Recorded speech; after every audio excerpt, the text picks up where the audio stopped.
جالي تعليق ان كاتشب احسن واحد بيعمل برجر في طنطا، على التعليق اللي انتوا شايفينه قدامكم ده. فرحت جبت من عنده واحد فراخ، واحد سماش برجر، قول بسم الله كده، سماش برجر دبل بالموتزاريلا.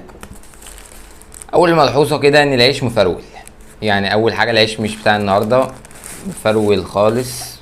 يعني بص العيش باين عليه جدا ان هو يعني مفرول جدا يعني، فده مش بتاع النهارده، ممكن يكون بتاع امبارح، بس يعني غلطه بسيطه. ندوق بس السماش كده، نقول بسم الله.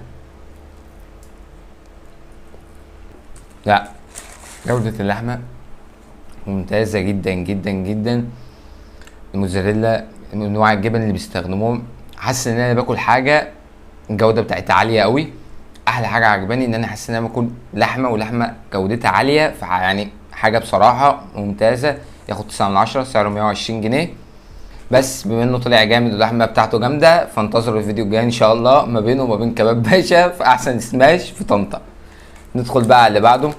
ده فراخ عامل 100 جنيه، المفروض ان هو الفراخ اللي فيه محشيه، بس برضك العيش بتاعه مفرول قوي. انا كنت واخد لقطه هتنزل لكم، مفرول قوي برضك، فدي يعني نقطه ايه مش لطيفه خالص.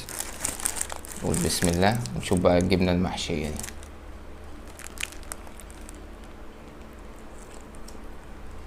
ارشح ده بشده لو انت جعان. البرجر ده جوده وسعر وحجم، حجمه انا لو جعان يشبعني.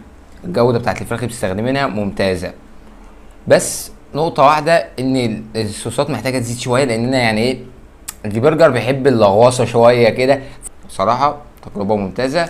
واكتر حاجه عجبتني جوده السماش برجر بتاعتهم، علشان خاطر هيدخل في منافسه مع كباب باشا، عشان يعني ايه انا مستني حد يعدي الراجل ده. طبعا كان معكم عبد الرحمن الجبري، اخوين اللي بيشوفوه بلوجر. مع السلامه.